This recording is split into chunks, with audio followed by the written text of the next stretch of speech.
नमो वरन्तारं नमो सिद्धारं नमो वार्यारं नमो वज्रायारं नमो लोये सवसाहुरं शुद्धात्मान मणिकान्तं साधुमुत्तम मंगलम वंदे संदृष्टि सिद्ध्यर्थम संदृष्ट्यर्थ प्रकाशकम मंगलम भगवान वीरो मंगलम गौतम गणे मंगलम कुंद कुंदाद्यो जैन धर्मोष्ठ मंगलम सर्वमंगल मंगलम सर्वकल्याण कारकम प्रधानम सर्वधर्माणां जैनम जयतु शासनम अवर्गाय भव्यानां शुद्धये स्वात्मनः पुनः बक्षे नियम सारस्य वृत्तिम तात्पर्य संगकाम सहज परमं तत्वेषु सप्तसु निर्मलम सकल विमल ज्ञानावासम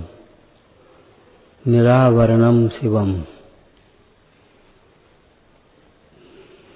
विशद विशदम नित्यम बाह्य प्रपंच परांगमुखम किमपि मनसा वाचाम दूरे मुनिरपि तन्नुमः। मैं उसे नमस्कार करता हूँ। तन्नुमः ये जैन दर्शन का बहुत सुंदर विशेषण है। बड़े शास्त्र नहीं देखो तो छोटी सी भावना पढ़ लो।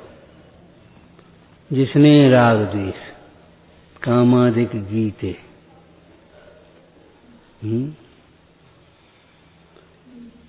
जो वितराग हैं, सर्वज्ञ हैं, हितोपदेशी हैं, मैं उसे नमस्कार करता हूँ। ये आगम का क्षेत्र है, व्यवहार न है। परमार्थ में मैं उसे नमस्कार करता हूँ। किसे? कारण परमात्मा को।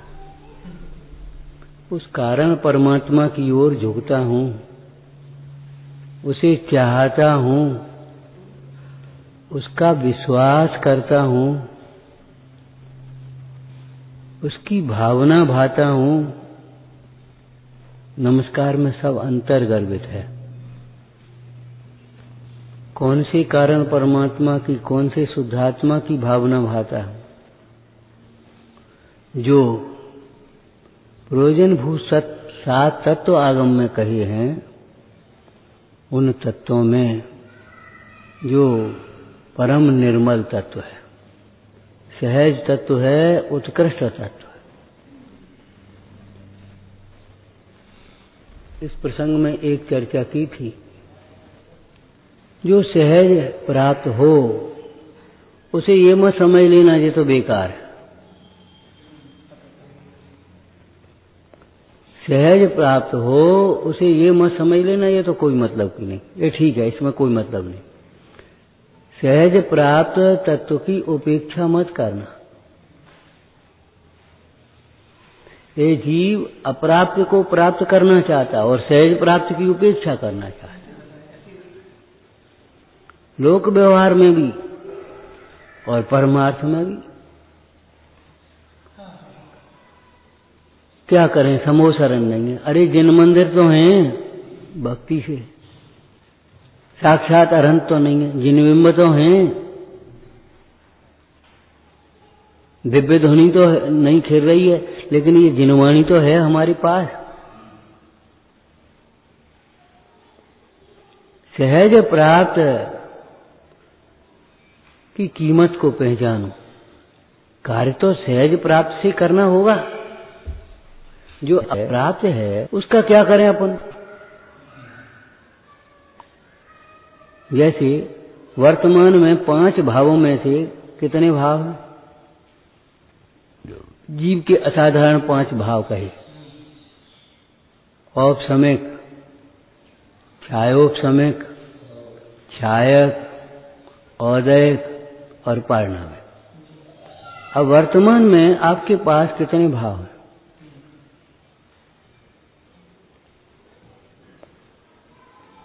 पारिणामिक भाव बिना कोई जीव नहीं है, तो पारिणामिक भाव तो है ही। औपसमिक क्षमिक चारित्र तो अभी नहीं प्रकट हुआ है, कोई बात नहीं। छायक नहीं है, कोई बात नहीं। आपके पास कितने भाव हैं? औदैहिक भाव है और छायोपशमिक ज्ञान दर्शन वीर्य। छायोपशमिक ज्ञान दर्शन वीर्य, ये 3 भाव। अब ये भाव आपके पास हैं, अब इन्हीं से काम चलाना है।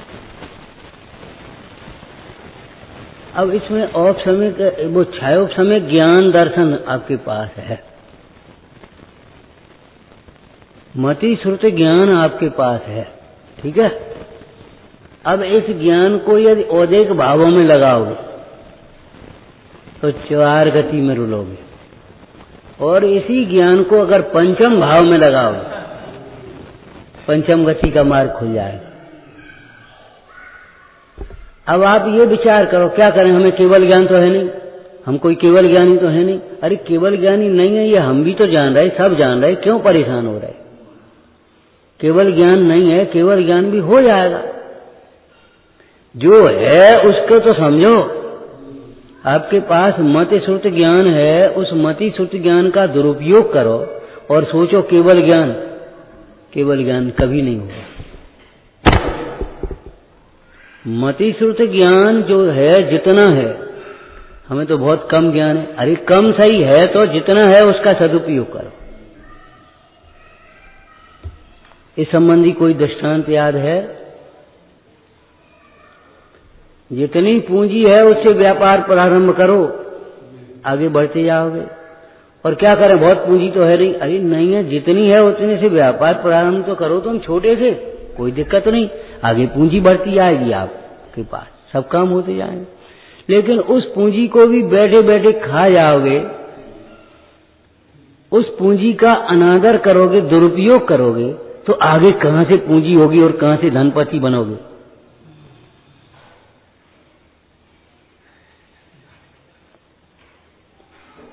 हर जगह ये सूत्र लगा लेना, क्या जो है उसका सदुपयोग करो, जो नहीं है उसकी चिंता मत करो।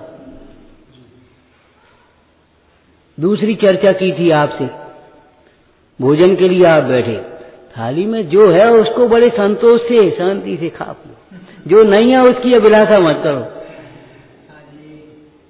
कितने ही रसनासक्त जीव ऐसे भी हैं, भरी थाली को अपने मन की एक चीज नहीं उठा कर फेंक दें, लेकिन वे जीव न तो स्वस्थ होते हैं, न प्रशंसनीय होते हैं। क्या करोगे बोलो? जो आपके पास है उसका सदुपयोग करो, जो नहीं है उसकी चिंता मत करो, बिल्कुल चिंता मत करो।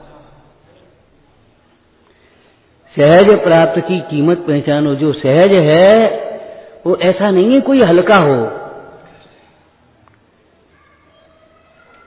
सहज होते हुए भी वह परम है। परम माने उत्कृष्ट है।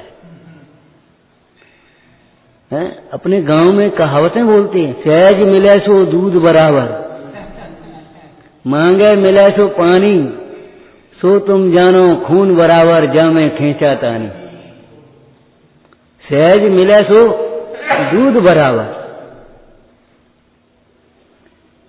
पुष्टिकारक, स्वादिष्ट, उत्तम, सहज तत्व है। इसका मतलब ये थोड़ी ना लापरवाही, ठीक है चाहे हम प्राप्त कर लेंगे, चाहे जैसे कर लेंगे, उसमें वो तो है ही, वो तो है ही। अरे है ही नहीं, उसे समझ करके अनुभवन करो। सहज होते हुए भी आप आत्मा को सहज मानते हो, ठीक है ना, और परमात्मा को उत्कृष्ट मानते हो। लेकिन एक बात बताओ, परमात्मा बने काहे? आत्मा की आराधना से ही तो परमात्मा हुए हैं।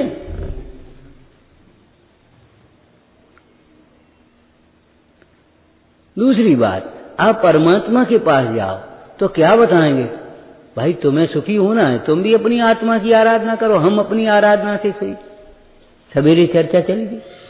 यथानुभूत मार्ग बताते हैं भगवंत और संत। जिस आत्मा के अनुभवन पूर्वक हम आनंदित रहते हैं, हे जगत के जीवो, तुम्हारे अंतर में भी वह परमेश्वर कारण परमात्मा विराजमान है। तुम अपने आत्म स्वभाव को समझो और आनंद में रहो। अब आत्मा और शरीर दोनों हैं, संयोग और स्वभाव दोनों हैं। अब स्वभाव को न लक्ष्य करके, संयोगों का लक्ष्य करके दुखी करे तो क्या करें बोलो? उस समय स्वभाव कहीं चला तो नहीं गया जिस समय संयोग को लक्ष्य कर रहे?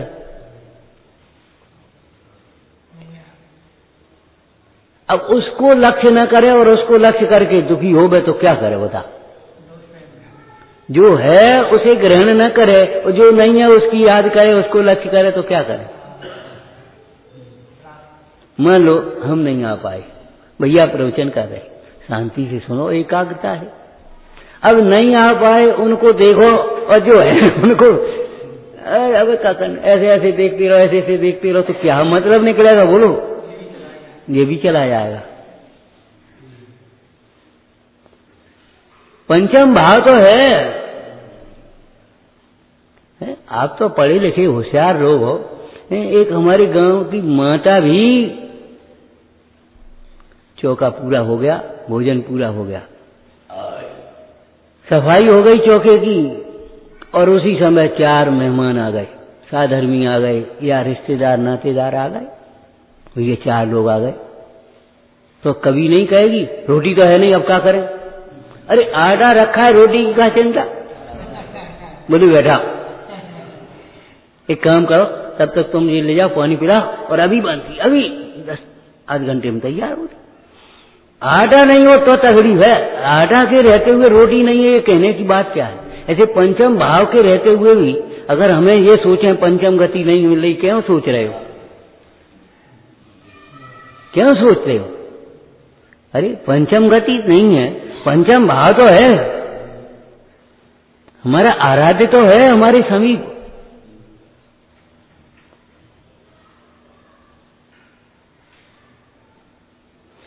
ज्ञानी जन, इसी में कलश है, इसी में काव्य है। अंचित पंचम गतये पंचम भावम स्मरन्ति विद्वांस संचित पंचाचारा परिग्रह प्रपंच परहीना। परिग्रह से रहित, पंचाचार से शोभावान, जो ज्ञान स्वरूप अनुभवने वाले योगीश्वर हैं। जब पंचाचार से शोभे थे तो योगीश्वर कह दिया हैं, वे भी पंचम गति के लिए पंचम भाव का स्मरण करते हैं।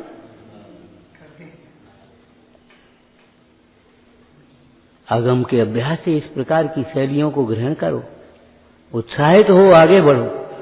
हाँ, पंचम भाव के रहते हुए हमको पंचम काल की कोई परवाह नहीं। क्या करेगा हमारा पंचम भाव? ये पंचम काल हमारा क्या करेगा बता? क्योंकि पंचम भाव को मैंने गुरु पंच परमेष्ठी के प्रसाद से हमने पंचम भाव को जान लिया। अब पंचम काल क्या करेगा हमारा?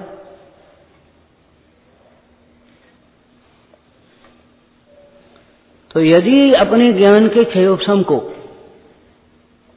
औदैहिक भावों में जोड़ोगे, औदैहिक भाव मतलब समझ गए होगे, बोला तत्वासु से बोलना, औदैहिक भाव 21 प्रकार के औदैहिक भाव होते हैं। गतियों में जोड़ोगे, हम मनुष्य हैं, ये पशु है, ये देव है, ये नारकी है, अगर यही देखते रहोगे और सबको आत्मा नहीं देखोगे तो बताओ क्या करोगे?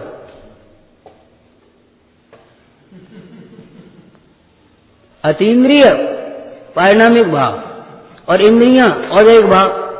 अब ये 1 इंद्रिय, ये 2 इंद्रिय, ये 3 इंद्रिय, 4 इंद्रिय, क्यों भाई? चींटी का जीव क्या इंद्रिय है?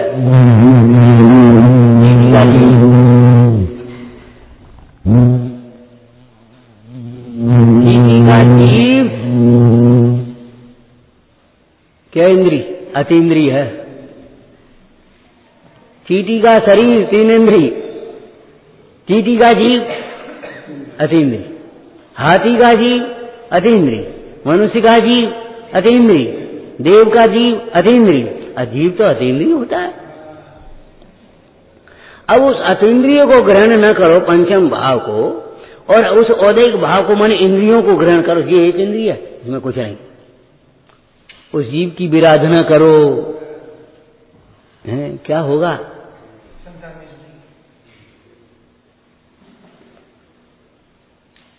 समझ में आया?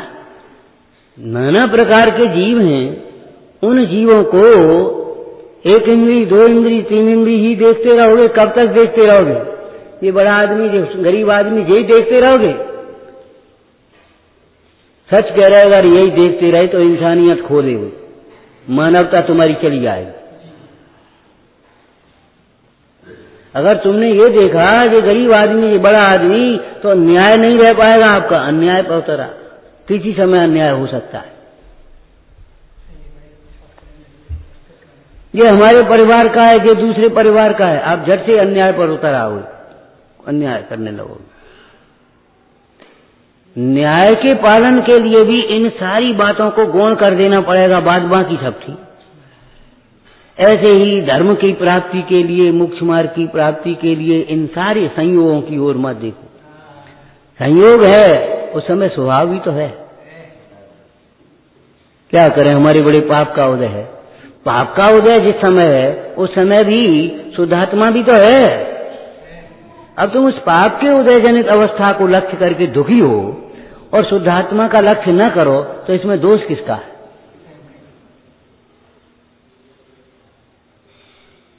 दोष किसका है? विचारना। ये पंचम भाव पंचम गति का कारण है। कब? पंचम भाव पंचम गति का कारण है। कब? जब इस पंचम भाव की उपासना की जाए। उपासित होता हुआ, समसार जी टीका में, उपासित होता हुआ शुद्ध कहलाता है। परमात्मा अन्य भावों से भिन्न उपासित होता हुआ परमात्मा कहलाता है। ये देव बड़े चमत्कारी है। तुम्हारी भाषा बोल रहे हो, बड़े चमत्कारी देव है। हमारे यहाँ तो देव चमत्कारी होते ही हैं, चैतन्य चमत्कार को दिखाते हैं।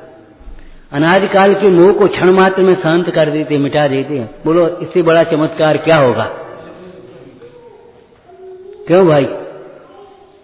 इंद्रभूति गौतम कौन सी अवस्था में महावीर भगवान के पास गया था? तुझसे क्या बात करें, तेरे गुरु से बात करेंगे, चल। कि ये तो हम चाहते ही, ये तो हम चाहते ही। गुरु से बात करने की जरूरत नहीं पड़ेगी, गुरु के दर्शन मात्र से निहाल हो जाओगे। बात करने की जरूरत नहीं पड़ेगी, वहां बात करना भूल जाओगे, हैं, शांत हो जाओगे। और जैसे ही वो पहुंचे, इंद्रभूति देखते रह गए, देखते रह गए। ये चमत्कार नहीं है, ये मोह का उपशमन हो जाना। जब अग्नि का जल हो जाना चमत्कार है, तो कसाय की अग्नि शांत हो जाना, समता हो जाना, ये चमत्कार नहीं है क्या? अरे मूल जीव तो इच्छाओं की पूर्ति को चमत्कार कहते हैं, ज्ञानी जीव इच्छाओं के अभाव को चमत्कार कहते हैं। इच्छाओं का अभाव हो जाता। जब भगवंतों को देखा, आपको इंद्रादिक पद की भी अभिलाषा नहीं रही, ये चमत्कार नहीं है, हमें नहीं चाहिए। लौकिक दृष्टि में भी, लौकिक दृष्टि से, स्थूल आपकी दृष्टि से कह रहे हम, आपको रुचि नहीं थी धर्म मार्ग में, आपने सर्विस की, सोचे थे ये प्रमोशन हो जाए और ये ऐसे वहां पहुंच जाए और ऐसे कमाएं, ऐसे बुंदा बनाए, ऐसे काम करें, सोचे थे। अब आपने भगवान का दर्शन किया, एक जिनवाणी सुनी, अरे हमें नहीं चाहिए ये प्रमोशन प्रमोशन, हमें ये फालतू कमाई खुमाई नहीं चाहिए, हमें तो भैया। क्यों भैया? अब ये बताओ चमत्कार नहीं है, ये क्या है? बोलो।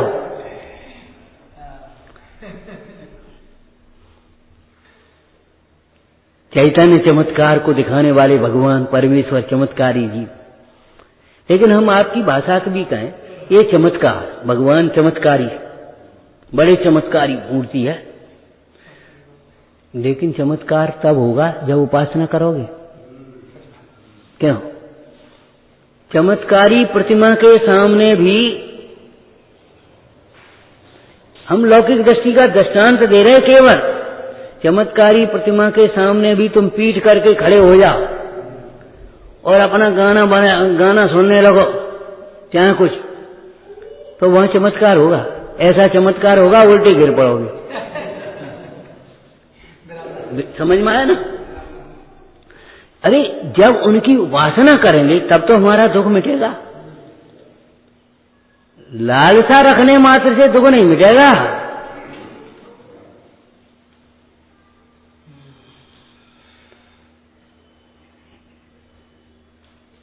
पंडित जी कहते हैं टोटरमल जी कसायों के प्रसंग में, क्रोध से दूसरे का नाश करना चाहे तो चाहे उसका नाश होना उसके उदय के अधीन, उसके भक्तव्य के अधीन है, बाहर दृष्टि से भी। परमार्थ से समझ रहे क्या कहें? बोलो परमार्थ क्या कहना है? किसी का नाश होता ही नहीं है, अस्तित्व गुण है सब में। तुम क्या नाश करोगे? लेकिन क्रोध से अपने ज्ञान दर्शन सुख का घात जरूर कर लेता नाश, अपना जीवन नष्ट कर लेता है। कई बार लौकिक क्षेत्र में भी दूसरों से बदला, तुम समझत का, तुम्हें हिले लगा देंगे, तुम्हें ऐसा कर देंगे, उस चक्कर में अपना जीवन पूरा बर्बाद कर देता, अपनी जायदाद बर्बाद कर लेता कि नहीं? और उसका पुण्य का उदय तो उसका कुछ नहीं बिगड़ता। होता है ऐसा कि नहीं? मान से दूसरे का तिरस्कार करे तो करे, लेकिन स्वयं अपना ही तिरस्कार होता है। इसी प्रकार समझ लेना, दूसरों को धोखा नहीं देता ये जीव, केवल अपने को धोखा दे रहा है, अपने को ठग रहा है, अपने को ठग रहा है। जो अपनी आत्मा को ठगना नहीं चाहते, संसार समुद्र में डुबाना नहीं चाहते, उनको क्या कहा? टोटरमल जी की भाषा बोलो, पंडित जी की, उनको इस ग्रहित मिथ्यात्व को सप्त व्यसन से भी बड़ा पाप जानकर पहले छोड़ना। देखा कि नहीं? अपनी आत्मा को ही तो ठगोगे, कौन को ठगोगे? भीतर भीतर तुम्हारे कुछ चल रहे भाव, ऊपर ऊपर से हंस रहे हो, तो ये बताओ वो परिणाम भीतर का भोगोगे, उसको कौन ठगे? किसको ठग रहे हो?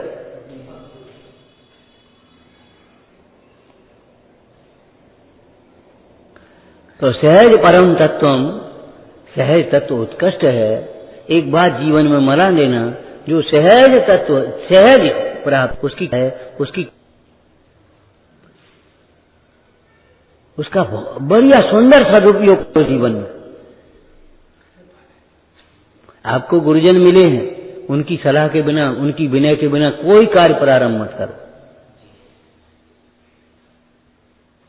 ये तो अपन क्या पूछ रहे हैं, क्या करना है? नहीं, आपको गुरुजन मिले हैं, कभी कोई कार्य, उत्तम कार्य मंगलाचरण के बिना, पंच परमेष्टि के स्मरण के बिना मत करना। ये लौकिक व्यवहार है, पारमार्थिक व्यवहार है। पंचम भाव के स्मरण के बिना कैसे मोक्ष मार्ग साधेगा? कैसे अतीन्द्रिय सुख को प्राप्त करेगा? तो जैसे जब हम ज्ञान दर्शन का जो क्षयोपम है उसको चार भावों में और एक भावों में जोड़ेंगे, चार गतियों में भरमेंगे, और जब पंचम भाव में जोड़ेंगे, लौकिक में तो चतुर हैं जी, फेस नहीं आ रहा तो जहां में जोड़ दे। लोक में चतुर हैं, क्यों भाई? इस वैद्य की दवा से फायदा नहीं होता, इसको दिखाओ, हैं? ये कपड़े मैले हो गए तो चलो दूसरे पहन लेते हैं। तो ये यहां क्यों नहीं लगाते? जब संयोगों के लक्ष्य से सुख नहीं होता तो स्वभाव को देखें। भाई संयोगों को देखते देखते इतने दिन हो गए, संयोगों को अपना मानते मानते अपने दिन हो गए हैं। चलो एक बार अपन स्वभाव को भी देखते हैं, कोई बात नहीं, कौतूहल से ही कर ले। तत्व कौतूहली सन, तत्व का कौतूहली हो जा, कौतूहल बस ही कर ले, देख तो सही।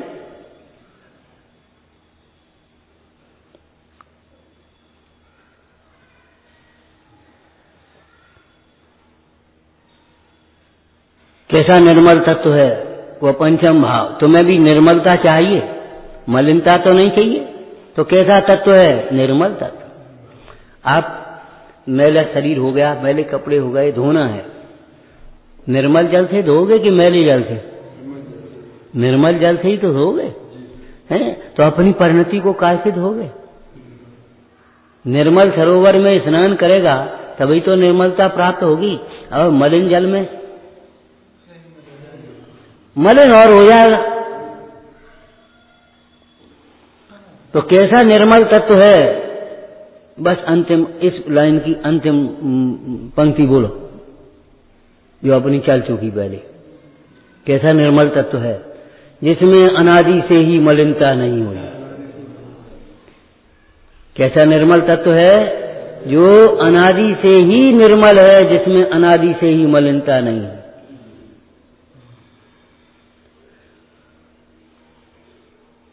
ऐसा निर्मल तत्व अनादि से अनंत काल तक निर्मल रहने वाला तत्व। जैसे आकाश, चाहे धूल उड़े, चाहे होली का रंग बरसे, चाहे कुछ भी हो, चाहे कोई कीचड़ उछाए, चाहे कुछ भी हो, आकाश निर्मल निर्मल निर्मल। धूल आकाश में होने पर भी आकाश धूल को ग्रहण करता है। ऐसे संयोग रहने पर भी ज्ञानी इन संयोगों को ग्रहण नहीं करता। ग्रहण नहीं करता माने अपना नहीं मानता। इसलिए आत्म स्वभाव, वस्तुनिष्ठ कथन करें तो आत्म स्वभाव उन संयोगों को ग्रहण करता है कि न्यारा रहता है। देह में रहते समय क्या आत्मा देह रूप हो गया? नहीं हुआ। रागादिक में रहते हुए भी क्या आत्मा रागादिक रूप हो गया? तो फिर निर्मल है। इसका नाम निर्मल।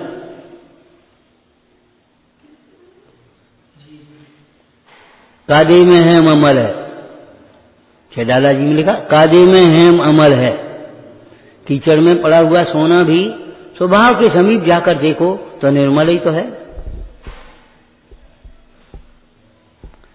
केवल स्वच्छ जल से धो लेने की बात है। किसको? उस कीचड़ में पड़े हुए सोने को। सोना निर्मल है। इसी प्रकार केवल अपने स्वच्छ ज्ञान से, विमल ज्ञान से, निर्मल ज्ञान से अनुभव कर लेने की बात है, बाद बाकी कुछ नहीं। भगवान आत्मा निर्मल है, सदा काल निर्मल है। कैसा है वह आत्मा? आगे का वाक्य बोलते हैं, सकल विमल ज्ञानावासम, सकल विमल ज्ञानावासम। आवास शब्द तो जानते ही होंगे। एक प्रवास होता है, एक प्रवास होता है, घंटे 2 घंटे का, दिन 2 दिन का, महीने 2 महीने का है, प्रवास कहलाता है। और आवास स्थायी। अब आप सोचिए, जिसको आप आवास मान रहे हो, क्या वो तुम्हारा आवास है? प्रवास है। 4 गतियों में थोड़े दिन के प्रवास ही तो हैं ये। आवास कहाँ? आवास माने हमेशा रहता हो।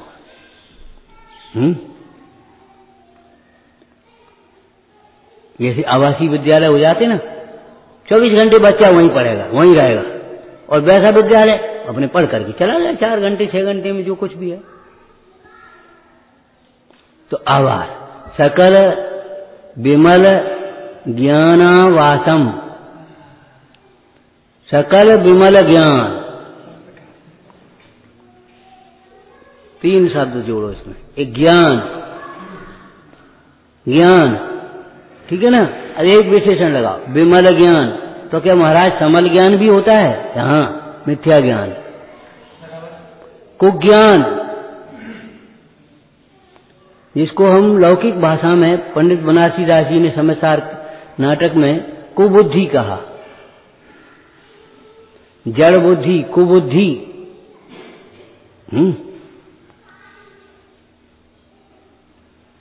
अब विमल ज्ञान, ज्ञान तो विमल है, स्वभाव से ज्ञान विमल है, लेकिन ज्ञान समल कब कहलाता है बताओ? वही ज्ञान जब इंद्रियों के माध्यम से विषयों में जुड़ता है और विषय कषाय का मुख्य रूप से पोषण करता है, उसमें आनंद मान करके मग्न होता है, वह विमल ज्ञान नहीं, समल ज्ञान।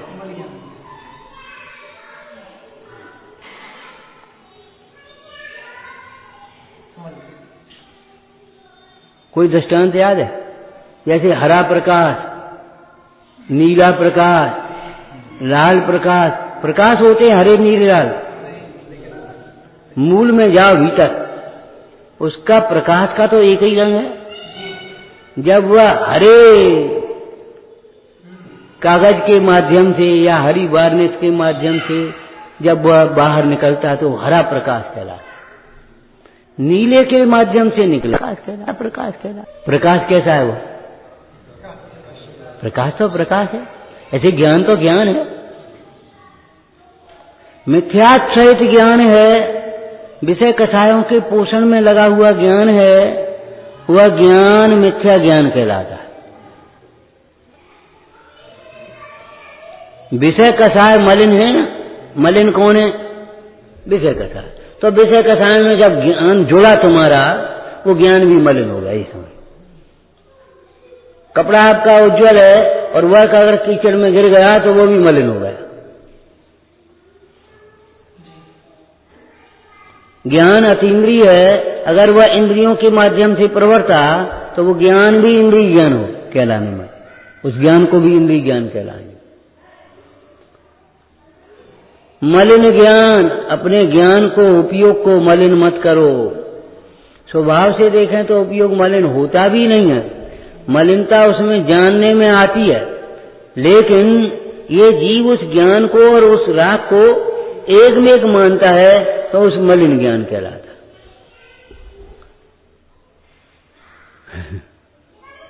को बुद्धि, दुष्ट बुद्धि, मलिन बुद्धि, मतलब जो बुद्धि तुम्हारी,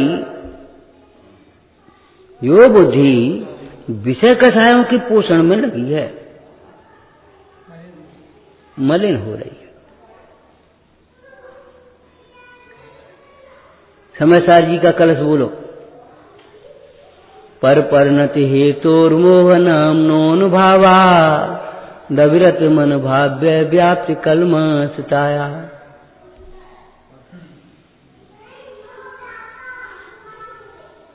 उस दिन चर्चा की थी, ज्ञानी के जीवन में कुशलता है, अज्ञानी के जीवन में कलुषता है। कलुषता माने मेला, निरंतर उसके परिणाम मलिन रहते हैं। वह कभी अपने आत्महित के लिए नहीं सोच पाता, आत्म स्वभाव का चिंतन नहीं कर पाता, विषय कषाय का चिंतन।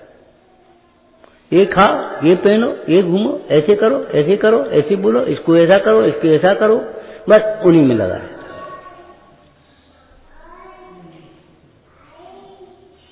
अरे ये तो मलिन शब्द अच्छा शब्द है, ये समझ लो।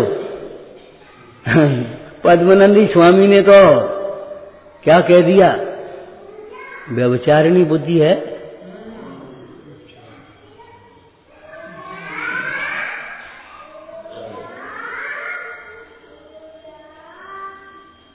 विचारना, सोचना मलिन है। विमल और समल दो ही हो गए, तो समल कब तक कहा जाएगा? जब वह ज्ञान अपने ज्ञान स्वभाव से विमुख होकर ज्ञेयों में भ्रमता है और वहां आनंद मानता है, अपनापन मान रहा है, उन कषायों के पोषण में लगा वो विमल ज्ञान। विपरीत बुद्धि, विमल ज्ञान नहीं, समल ज्ञान हो गया। वही ज्ञान, एक बार राजा जा रहा था, कहा था, एक नाला पड़ा, मंत्री से बोला, देख कितना गंदा पानी। मंत्री ने कुछ नहीं कहा। एक सप्ताह के बाद राजा का निमंत्रण किया, पानी मंगवाया वहीं से, उस पानी को फिल्ट्रेशन करके साफ शुद्ध बना एकदम। राजा को पानी दिया, राजा कहता पानी बहुत, महाराज वही पानी है जिसको आप मैला कह रहे थे। अरे मिथ्या दृष्टि जीव ही तो सम्यक दृष्टि बनता है, अज्ञानी ही ज्ञानी बनता है।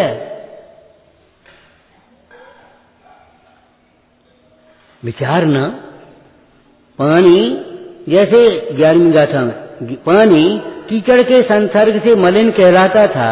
जब कतक फल डाला गया तो कीचड़ अलग और पानी अलग और पानी निर्मल।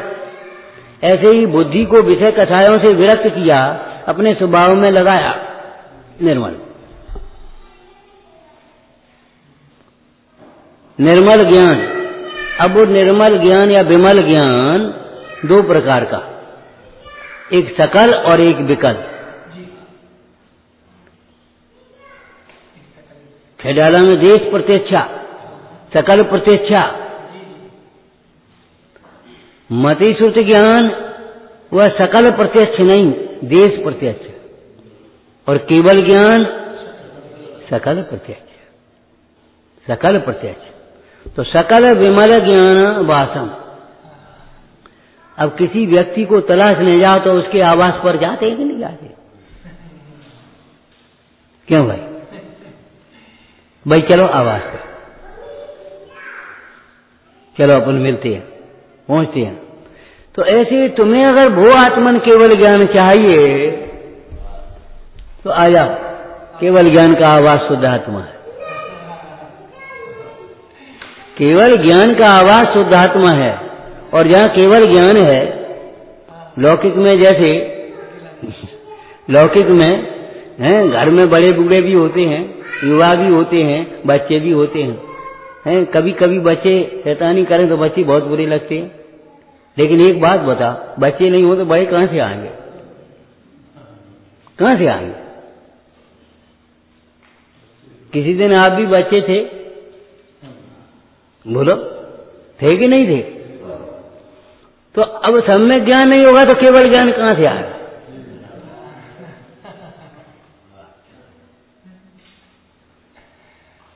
विमल ज्ञान का आवास है। प्रवेश क्रम में जब आपने परिभाषा पढ़ी, गुणों के समूह को द्रव्य कहते, तो हमने एक बात और भी कही कि स्वभाव दृष्टि से, अध्यात्म से। बोलो, अवगुणों का समूह नहीं है। अरे अवगुण तो एक समय की पर्याय में आ गए। अवगुणों की ओर नजर क्यों करता है? अवगुणों की ओर नजर मत कर, तू अपने गुणों की ओर निहार। गुणों का समूह भीतर है।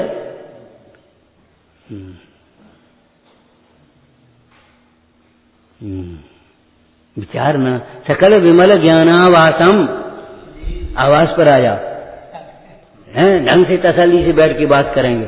कह देते न लौकिक में, तो ऐसे अपने इस केवल ज्ञान के आवास पर आ जाओ, सम्यक ज्ञान के आवास पर आ जाओ। सम्यक ज्ञान और केवल ज्ञान का एक बहुत सुंदर मेल बना है।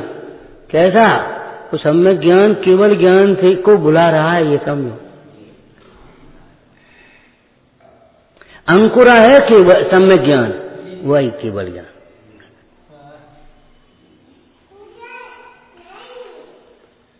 सम्यक ज्ञान दूज का चंद्र समझो और केवल ज्ञान पूर्णिमासी का चंद्र समझो।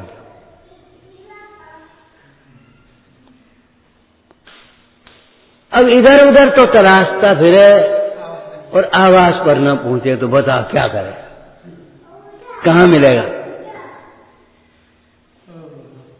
भैया हम सबरो बाजार देखे आए, बाजार देखने से कहां चलेगा? जाने मिठास के लिए हम जाने कौन कौन सी वस्तुएं देखा है। अरे मिश्री है उस ज्ञान मिठास का आवास। मिश्री मिठास का आवास है। तुझे मिठास चाहिए तो मिश्री के पास आ जा। ऐसे ज्ञान का आवास, ज्ञान का निलय कौन है? ज्ञान का सिंधु सरोवर है, ज्ञान का सागर कौन है? ये शुद्ध आत्मा, सकल विमल ज्ञानावासम। अब बता, इन दोनों में क्या ग्रहण करोगे? सकल विमल ज्ञान प्रकट करने योग्य उपाधि। सकल विमल ज्ञान अर्थात केवल ज्ञान प्रकट करने योग्य उपाधि है। और सकल ज्ञान, सकल विमल ज्ञानावासम, ये शुद्ध आत्मा आश्रय करने योग्य उपाधि। सम्यक ज्ञान एक देश प्रकट करने योग्य उपाधि और बोलो, ये जो मलिन ज्ञान हो रहा है तुम्हारा, ये मलिनता है, मलिनता है। धूल में अगर कोई अच्छी चीज भी गिर जाएगी, खाने की भी गिर गई, तो बाल फेंकनी पड़े और क्या करो। गंदगी में गिरा हुआ लड्डू, वह भी क्या होगा बोलो,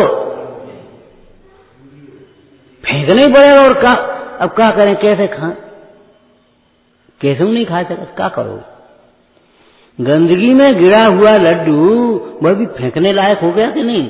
ऐसे विषय कषाय तो है ही, लेकिन विषय कषाय में जुड़ा हुआ तेरा जो ज्ञान है, उपयोग है, वो भी है, बेकार हो गया। दुख का कारण है।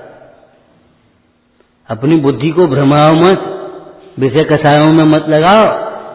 यही भावना आपने भाई है, भगवान का दर्शन करते हुए यही भावना भाई है। बहुत छोटे से पढ़ते हो गए ये स्तुति, सकल गिरे गया तदप, बहुत छोटे से पढ़ते हो गए। आत्म के अहित विषय कषाय, इनमें मेरी परिणति का ज्ञान का। अरे तुम्हारी परिणति क्या, ज्ञान। तो इनमें मेरी परिणति न जाए, माने इनमें मेरा ज्ञान न जाए, नहीं तो वो ज्ञान भी खराब हो गया, बेकार हो गया।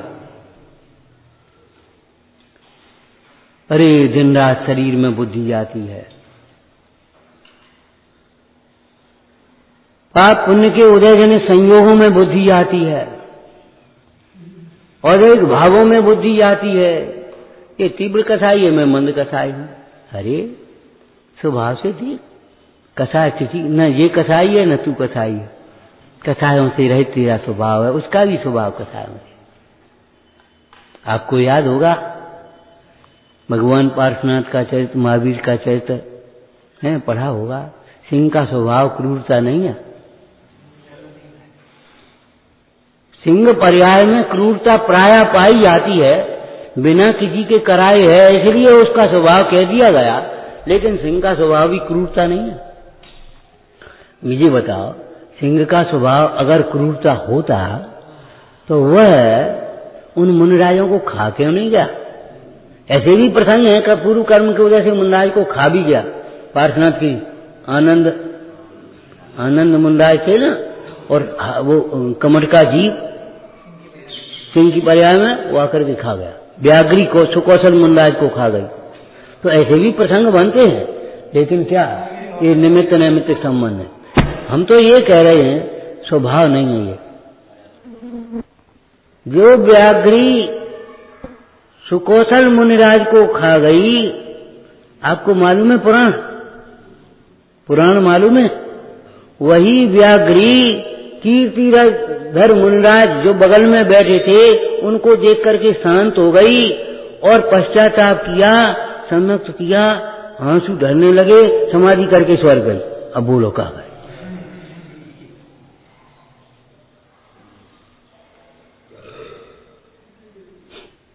क्या करोगे। हम ये कह रहे सिंह का स्वभाव क्रूरता नहीं है, विभाव है। स्वभाव है कि व्यवहार। अगर सिंह का स्वभाव क्रूरता होता तो सिंह की पर्याय में मुनिराज क्या नाम महावीर जिनेन्द्र का जीव सम्यक दर्शन कैसे प्राप्त करता, व्रत कैसे धारण करता। अभी वर्तमान में सिंह का स्वभाव अगर क्रूरता होता तो वो दीवान अमरचंद जब पिंजड़े में घुस गए, ले भाई मेरे ऊपर व्यवस्था छोड़ी है राजा ने भोजन कराने की तुझे, और मैं शाकाहारी हूँ, जैन हूँ, अहिंसक हूँ, तेरे लिए ये भोजन है, भूख मिटाना तो इससे मिटा, और तेरी जिद ये है मांस खाना है तो जिद बैठा हूँ, बता अब काय को चुपचाप हैं दूध मिठाई खाने लगो। कैसे खाने लगा वो स्वभाव, वो तो साहब सिंह का स्वभाव है। अरे स्वभाव नहीं है। दुख किसी जीव का स्वभाव नहीं है, मिथ्यात्व किसी जीव का स्वभाव नहीं है, अज्ञान किसी जीव का स्वभाव नहीं है, कसाय किसी जीव का स्वभाव नहीं है।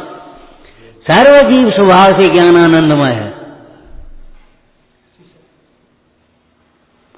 सर्व जीव स्वभाव से ज्ञान आनंदमय है। और सर्व जीव में अपना भी जीव है कि नहीं? अपने को भी हीन मत समझो और दूसरे को भी हीन मत समझो। मलिनता ऊपर ऊपर है, दर्पण जड़ दर्पण में भी मलिनता ऊपर है, तो चैतन्य दर्पण में मलिनता भीतर कैसे घुसेगी? बोलो। हैं, जिस ज्ञान को आप मिथ्या ज्ञान मान रहे हो, सर्वथा नहीं है मिथ्या, आगम में भी कहा है, लेकिन स्याद बात है। अगर वह ज्ञान सर्वथा मिथ्या ही होता तो ये बताओ उस ज्ञान से तत्व निर्णय कैसे होता? क्यों? उसी ज्ञान से तत्व निर्णय होगा, उसी ज्ञान से तत्व विचार होगा, और वही ज्ञान जब बाहर से विमुख होकर अपने स्वभाव के सन्मुख होगा, स्वानुभव होगा, तो वही सम्यक ज्ञान कहलाएगा कि नहीं?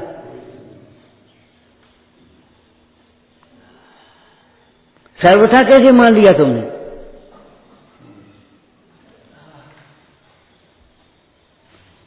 सकल विमल ज्ञान आवासम, आ जाओ।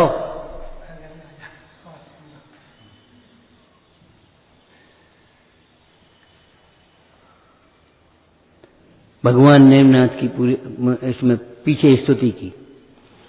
समो शरण में जिनका आवास है और केवल श्री का जिसमें आवास है। कैसे बढ़िया शब्द है। समो शरण में तो भगवान विराज है, और भगवान में क्या विराज रही? केवल ज्ञान रूपी श्री, श्री माने लक्ष्मी, केवल ज्ञान रूपी लक्ष्मी जिनमें विराज रही, वही चर्चा यहां कही। सकल विमल ज्ञान आवासम,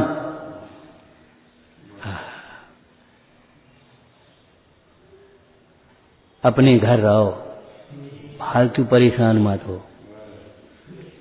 लौकिक में एक लाइन तुमने सुनी है, परदेश कलेश नरेशन को, परदेश कलेश नरेशन को। राजा भी अगर बेचारा गया जंगल में तो अब वो समझो क्या करे। ऐसे ही तीन लोक का नाथ है और गया संयोगों में तो क्या भाव? क्लेश होगा। हैं, आप लोग भी कभी गर्मी होती, कभी बहुत ठंड, कहूँ मत जाओ, तो आराम से घर रहो। बेटा बहुत गर्मी है, अरे बहुत ठंडा है भैया, कहूँ मत निकलो, कहूँ मत जाओ, अपने आराम से घर रहो। आराम से घर, आराम से घर, आराम से घर। रटना तो लगाते हो, लेकिन जिस घर में आराम है उस घर की तो खबर ही नहीं है। उस घर में योगीश्वर रहते हैं, ज्ञानी उसी में रहते हैं। सकल विमल ज्ञान आवासम, सकल विमल ज्ञान का जो आवास है वहीं मिलेगा केवल ज्ञान। ऋषभदेव को केवल ज्ञान किस अवस्था में हुआ? एक दिन स्वरूप लीनता, आत्मलीनता की दशा में उन्हें केवल ज्ञान हुआ। बोले बाल बोध में पढ़ा कि नहीं? कब हुआ? एक दिन आत्मलीनता की दशा में उन्हें केवल ज्ञान हुआ। बोलते बोलते, सुनते सुनते, पढ़ते पढ़ते, करते करते तो नहीं। ध्यान रखना, कुछ न करना ये महाकार्य, बड़ा काम। कुछ नहीं करना ये बड़ा कार्य है, बड़े पुरुषार्थ से कर पाओगे आप। और कुछ नहीं बोलना ये उससे भी बड़ा कार्य, और कुछ नहीं सोचना ये समझो महाकाम। गाथा है ये, मूल गाथा है। मां चिट्ठ मां जंप मां चिंत, आया कि नहीं आया? मां चिट्ठ है, कुछ चेष्टा मत करो। हम कहते बच्चा नहीं कर सकता, ऐसे ही अज्ञानी नहीं कर सकता। अब आप कुछ मत करो, फिर कैसे काम चलेगा? आपको तुरंत लगे फिर कैसे काम चलेगा? आपने तो कह दी कुछ मत करो, हैं, फिर क्या खाएंगे? फिर क्या करेंगे? अरे खाने पीने की बातें थोड़ी चल रही हैं। कुछ नहीं करोगे तो आनंदित रहोगे। कर्तत्व बुद्धि अनंत दुख का कारण है, कर्तत्व के विकल्प भी महादुख के कारण है भाई।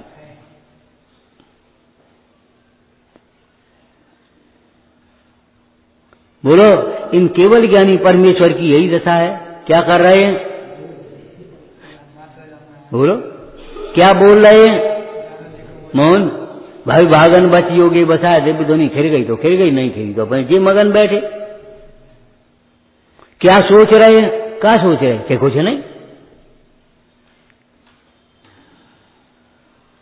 अरे ये तो सब दुखी के लक्षण है, करना, बोलना, सोचना, ये तो दुखी के लक्षण है। जो अपने सुख में मगन है वो क्या सोच बोलेगा, क्या करेगा, क्या बोलेगा, क्या सोचेगा। सकल विमल ज्ञानाभासम। बाहर होते हो तो घर आने की सोचते हो, घर में ही है तब क्या सोचे, क्या सोचे, कछु नहीं, अब तो अपने घर में आराम से अपन क्या करना है। अरे रे, मोही जीव को भी अपने घर में अच्छा लगता है। अब क्या कहें, मोह की पराकाष्ठा है। ऐसा अच्छा लगता है, कभी सोचता ही नहीं है कि घर से निकले भी आओ, अब निकलने का समय है, कभी सोचता भी नहीं। रहेगा तो भी कसाय से और निकलेगा तो भी कसाय से। काऊ ने कछु कह दी, हम जे चले, हमें नहीं रहने, कहे कसाय से। अरे भैया, कसाय से घर मत छोड़ो, कसाय छोड़ो। कसाय से घर छोड़ करके भी कहीं जाओगे, जहां जाओगे वहां दुखी होगे।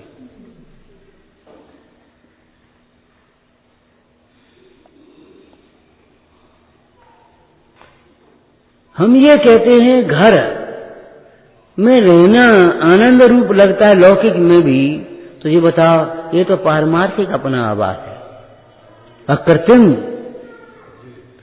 हम शुद्ध आत्मा को अकृत्रिम चैत्यालय कहते हैं। किसी ने बनाया नहीं है, यह अकृत्रिम चैत्यालय है। इसमें चैतन्य परमेश्वर वास करता है।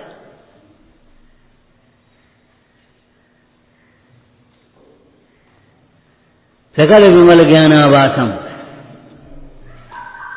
निरावरणम। निरावरणम, आवरण का भाव करने के लिए इस निरावरण का ही आश्रय चाहिए। निरावरणम,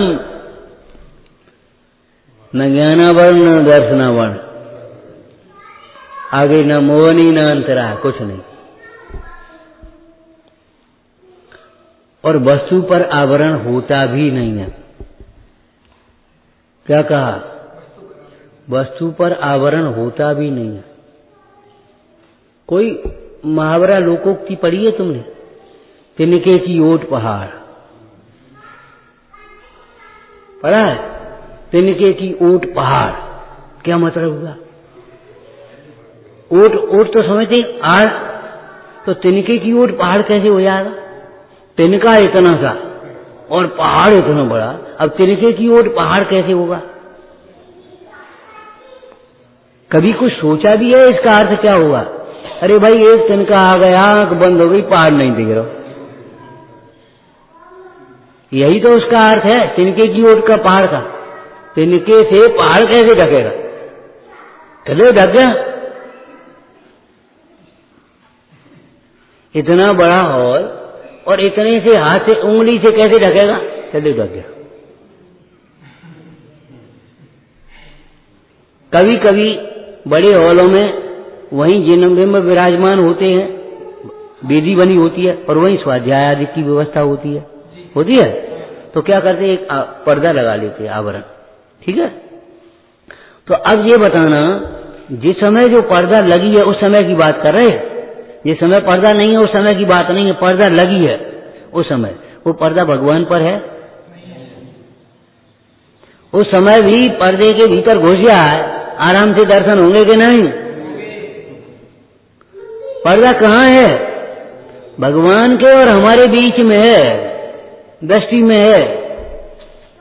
आवरण भी तेरी परिणति पे, ज्ञान पर नियामत तेरे मोह का पर्दा पड़ा। उस समय भी भगवान आत्मा निरावरण निरावरण निरावरण। इस कर्म आवरण का अभाव करने के लिए ये शुद्ध आत्मा ही आश्रय करने योग्य है। क्यों? जो तिरती हुई नाव है वही तो तिरने में निमित्त होगी। मिठास में मिश्री ही तो मिठास का कारण होगी। तो ये निरावरण तत्व ही आवरण के अभाव का कारण होगा। और निरावरण जो होता है वो शिवम, शिवम शिवम माने कल्याण स्वरूप होता है। ऐसा शुद्ध आत्मा जब अपने पास है, अरे अपन स्वयं हैं तो हमारे पास ये नहीं है, हमारे पास ये नहीं है, हमारे पास ये नहीं है, का रोना रोते हो? क्यों रोना रोते हो भाई? एक दफे एक बात का एक निर्णय कर लो अपने पास, जो नहीं है उसकी जरूरत नहीं है और जो है उसको हमारे पास है, बस खत्म मामला। आपके जीवन में संतुष्टि अपने आप आ जाए। जिसकी जरूरत है वो हमारे पास है और जो नहीं है उसकी जरूरत भी नहीं है।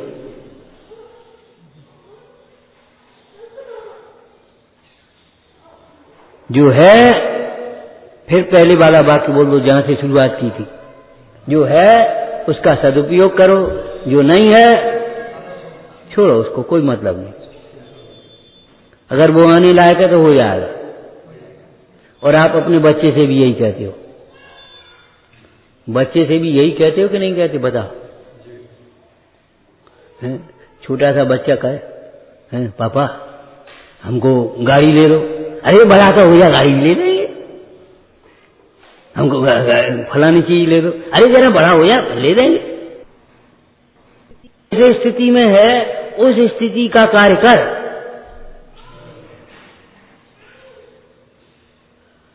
अब तू पढ़ने जाने लगा बेटा, बड़ा हो गया, यहाँ कॉलेज तो है नहीं, अरे कॉलेज लायक हो तो स्कूल तो जा, पहले स्कूल जा, बड़ा होगा कॉलेज लायक होगा तो कॉलेज भी मिल जाएगा, जहां जहां हुआ तहां पहुंचा देंगे, घबराता क्यों है? ऐसे ही सब ना, यहां अगर हमने जिनबिंब के भक्ति पूर्वक दर्शन किए, जिनवाणी को भक्ति पूर्वक सुना, तो घबराना मत, समोसन भी मिल जाएगा आपको। और अगर इन जिन मंदिरों की आसाधना करी, जिनवाणी की आसाधना करी, तो ऐसे स्थान पर जाओगे जहां ये भी नहीं होंगे। समोसन की आशा छोड़ देना। ऐसे ही इस पंचम भाव की आराधना करेगा तो पंचम गति भी हो जाएगी। और अगर ये पंचम भाव की आराधना करी तो दुर्गति में ही जाएगा। पंचम गति की बात मत सोचना, अरे सुगति की भी, स्वर्ग आदि की भी मत सोचना।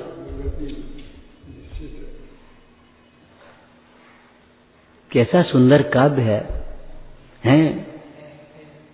सचमुच अमृत का रस है। विचारना।